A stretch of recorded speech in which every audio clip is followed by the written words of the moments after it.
I'm getting married. My sister Melissa's voice echoed through the phone, high-pitched with excitement. I clutched my coffee mug tighter, forcing enthusiasm into my voice. That's wonderful. Congratulations. Josh proposed last night at Le Cirque. It was perfect. Down on one knee, champagne, the whole works. Mom's already talking about booking the plaza for next spring. Of course she was. Our mother had been planning Melissa's eventual wedding since she was in kindergarten. The fact that Josh Parker was the groom was just icing on the carefully selected, astronomically expensive cake. Josh Parker, my ex-boyfriend. The man I dated for 2 years in college before he mysteriously broke things off, only to start dating my sister 3 months later. I'm so happy for you both, I lied, watching my reflection in the kitchen window. At 32, I still got carded at bars and mistaken for a college student. Melissa called it my curse. Being the pretty sister while she was the smart one. As if you couldn't be both. So about the wedding, Melissa continued, her tone shifting slightly. I've been thinking about the bridal party. Here it comes, I thought. I just don't think it would be appropriate for you to be a bridesmaid, Sophie. Even though I'd expected it, the words still stung. Oh? It's just, you know how you are. How you affect things. Every time we go anywhere together, all eyes are on you. I can't have that at my wedding. This is my day. I thought about pointing out that I'd never tried to steal her spotlight, that I dressed conservatively, wore minimal makeup, and generally did everything possible to fade into the background at family events. But what was the point? This narrative had been set in stone since we were children. I understand, I said quietly. Don't be dramatic, Sophie. You can still come to the wedding, of course. Just not as part of the bridal party. And maybe wear something muted. Navy or brown would be good. I made non-committal noises until she hung up, then sat at my kitchen counter, staring at nothing. My cat, Oscar, jumped up and head-butted my arm, demanding attention. At least you love me regardless of how I look, I murmured, scratching behind his ears. The next few months were a blur of wedding preparations that I watched from the sidelines. Mom called daily with updates, mostly to tell me what I shouldn't wear or do at the ceremony. No bright colors, she insisted. And maybe you could cut your hair. Something less attention-grabbing. I looked at my perfectly normal shoulder-length brown hair in the mirror and wondered, not for the first time, if my entire family was slightly insane. The real bombshell dropped 6 weeks before the wedding. I was grading papers. I taught English at the local high school when my phone lit up with a text from an unknown number. You need to see this. Your sister isn't who you think she is. Attached were screenshots of text messages between Melissa and Josh, recent ones, very explicit ones. The problem? They were from 2 years ago, when Josh was still dating me. My hands shook as I scrolled through message after message. The timestamps didn't lie. While I was planning our future together, Josh had been sleeping with my sister. Their relationship hadn't started after we broke up. It had been the reason we broke up. More texts followed from the anonymous number, pictures of them together at a hotel, date stamp receipts, email exchanges. Someone had compiled a thorough record of their betrayal. Who is this? I typed back. Josh's ex before you. Found all this while cleaning out old hard drives. Thought you deserved to know. I sat there for a long time, Oscar purring in my lap, looking at the evidence of my sister's betrayal. Not just the affair, but the years of lies that followed. The family dinners where they played the perfect couple while I nursed my broken heart. The sympathetic looks from relatives who thought I just couldn't keep a man while my brilliant sister had landed him. The next day, I got a call from my mother. Sophie, darling, about the wedding. Melissa's having second thoughts about inviting you at all. I clutched the phone tighter. What? Well, she's worried you might make a scene. You've been acting strange lately, distant. And you know how you can get emotional. I thought about the screenshots sitting in my phone. About years of being gaslit and marginalized by my own family. About the perfect wedding being planned for my sister and the man she'd stolen from me. Don't worry, Mom, I said calmly. I promise I won't do anything to ruin Melissa's perfect day. I spent the next few weeks quietly preparing. I didn't protest when the wedding invitation was rescinded. Didn't argue when Melissa told mutual friends I was too jealous of her happiness to attend. I just smiled and focused on my work and adopted another cat, a beautiful white Persian I named Lady. But every night, after my students' papers were graded and my cats were fed, I worked on my plan. I had evidence of a years-long deception. The question was, what would hurt more, revealing it before the wedding and stopping the ceremony, or waiting until after they'd said their vows? The answer came 3 days before the wedding, at what should have been the rehearsal dinner. I wasn't invited, of course, but the screenshots from that evening found their way to my phone anyway. Melissa, radiant in a designer dress, toasting her perfect love story. Josh, handsome in his tuxedo, describing how he'd known she was the one from the moment they met, conveniently leaving out that he'd been dating her sister at the time. And then the final straw, my mother's speech about how Melissa and Josh were meant to be and how wonderful it was that they found each other at the right time. I looked at my cats, curled up together on my couch, then at the stack of evidence on my coffee table. What do you think? I asked them, before or after. Oscar yawned. Lady blinked her blue eyes lazily. I picked up my phone and started making calls. If I was going to crash a wedding, I was going to do it right. 2 days before the ceremony, I visited my favorite salon. Not for a dowdy haircut as my mother had suggested, but for subtle highlights that made my brown hair shimmer gold in the light. I booked a spa day, had my nails done, and went shopping. The dress I chose wasn't navy or brown. It was a deep, rich burgundy that made my skin glow and my green eyes pop. Not white. I wasn't that tacky, but absolutely guaranteed to draw attention. You can't avoid photographs in this, the boutique owner warned me. I smiled, thinking of the photos and screenshots carefully organized on my iPad. That's rather the point. The morning of the wedding dawned clear and bright. I took extra care with my appearance, elegant makeup that enhanced rather than concealed, hair styled in soft waves. The burgundy dress fitting perfectly. My hands should have been shaking as I drove to the plaza. My heart should have been racing as I walked through the lobby. Instead, I felt oddly calm. Years of being the family scapegoat, the pretty face without a brain, the emotional one who couldn't be trusted not to make a scene. It all led to this moment. I checked my reflection one last time in a gilded mirror. Ready or not, I whispered to myself, here comes the truth. The security guard at the ballroom door started to stop me. My name had been removed from the guest list. But then my mother's personal assistant spotted me. Sophie. Janet's eyes widened at my appearance. You're not supposed to be.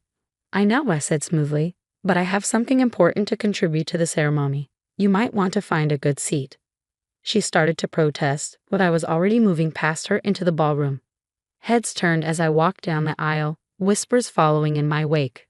I caught a glimpse of my mother's horrified face, of Josh's sudden pallor, of Melissa's fury as she spotted me from the bridal preparation room door. I took a seat in the front row, directly opposite where my parents would sit, and waited. The truth, like my burgundy dress, was about to make quite an entrance. Part 2. The wedding planner tried to approach me twice, no doubt to ask me to leave, but something in my calm demeanor seemed to unsettle her.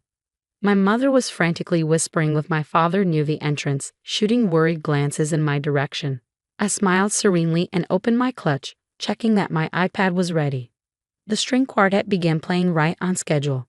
Guests settled into their seats, the excited murmur of conversation filling the ornate ballroom. I could hear snippets of whispered speculation about my presence, about my dress, about what drama might unfold. Josh appeared at the altar, handsome in his tuxedo but noticeably pale. Our eyes met briefly, and I saw the flash of fear cross his face. He knew me well enough to know I wouldn't be here without a reason. The bridesmaids processed in wearing the pale pink dresses Melissa had chosen. I recognized most of them, college friends, cousins, and our youngest sister Amy, who'd been deemed plain enough to be included in the bridal party. Amy caught my eye as she passed, giving me a slight nod. She at least had always seen through Melissa's manipulations. Then the music changed to the bridal march and everyone stood. Melissa appeared in the doorway on our father's arm, resplendent in a custom Vera wine gown that probably cost more than my yearly salary. She looked beautiful, I had to admit, right up until she spotted me and her face contorted with barely concealed rage. I remained seated as she passed, earning more whispers from the crowd. Let them whisper. They'd be doing much more than that soon enough. The ceremony began traditionally enough. The officiant spoke about love and commitment, about honesty and trust. Each word seemed to hang in the air like an accusation. When he reached the familiar "speak now or forever hold your peace" line, I saw my mother tense, probably expecting me to jump up with some emotional outburst. But I waited. This wasn't the moment. Melissa and Josh exchanged their vows. Beautiful, heartfelt promises of faithfulness and devotion that made me want to laugh at the irony. They exchanged rings. They were pronounced husband and wife. It was only after their first kiss as a married couple, as they turned to face their guests with triumphant smiles, that I stood up. "I'd like to offer my congratulations," I said clearly, my voice carrying in the sudden silence. "And I have a special presentation for the happy couple." Before anyone could stop me, I pulled out my iPad and connected it to the ballroom's professional AV system. Courtesy of a very helpful tech I befriended during my preparation, the giant screens meant for displaying wedding photos flickered to life. "Sophie, don't you dare," Melissa started, but it was too late. The first screenshot appeared. A text conversation between her and Josh from exactly 3 years ago. The timestamp was clearly visible. "Josh, miss you already. Last night was amazing, Melissa. We have to be careful. Sophie suspects something. Josh, I'll break up with her soon. Just need to find the right moment. Melissa, make it believable. We can't start dating too quickly after." The crowd gasped. I clicked to the next image. Photos of them together at a hotel, dated 2 weeks before Josh broke up with me. Then email exchanges. Hotel receipts. A 2-year trail of deception laid bare. Since the bride and groom chose to rewrite their love story, I said into the shocked silence, I thought everyone should know the original version. How they really found each other, while Josh was still dating me. Chaos erupted. Melissa was screaming something about security, but her voice was drowned out by the reactions of their guests. Josh's parents, who had never quite warmed to Melissa, were on their feet demanding explanations. My mother had collapsed into her chair, while my father stood frozen, staring at the evidence of his favorite daughter's betrayal. "You crazy bitch," Melissa shrieked, starting toward me with her bouquet raised like a weapon. "You're just jealous. You've always been jealous." "Jealous?" I laughed, and the sound carried clearly through the stunned ballroom. "Of what?" "Your affair with my boyfriend. Your need to lie and manipulate to get what you want. The way you've made our entire family complicit in your deception." "It wasn't like that," Josh tried to interject, but I turned to him with a cold smile. "No. Should we show everyone the messages where you told me you needed space to find yourself, while you were actually finding your way into my sister's bed? Or maybe the ones where you two laughed about how stupid I was for not figuring it out sooner?" More screenshots appeared on the screens. The truth in black and white, impossible to deny or explain away. I've spent years being told I'm too pretty, too emotional, too much of a threat to Melissa's happiness. I continued, addressing the shocked guests. I've been excluded from family events, asked to make myself less noticeable, even uninvited from this wedding, all to protect her ego. Meanwhile, she and Josh have been living a lie, making me the fool in a perfect love story. Amy had moved to stand beside me, her bridesmaid's bouquet discarded. "It's all true," she added quietly. "I caught them once before Sophie found out. Melissa threatened to ruin my college applications if I told anyone." The wedding planner was frantically trying to restore order, but it was too late. The perfect facade had cracked, and the ugly truth was spilling out for everyone to see. Our mother finally found her voice. "Sophie, how could you? This was your sister's special day. How could I?"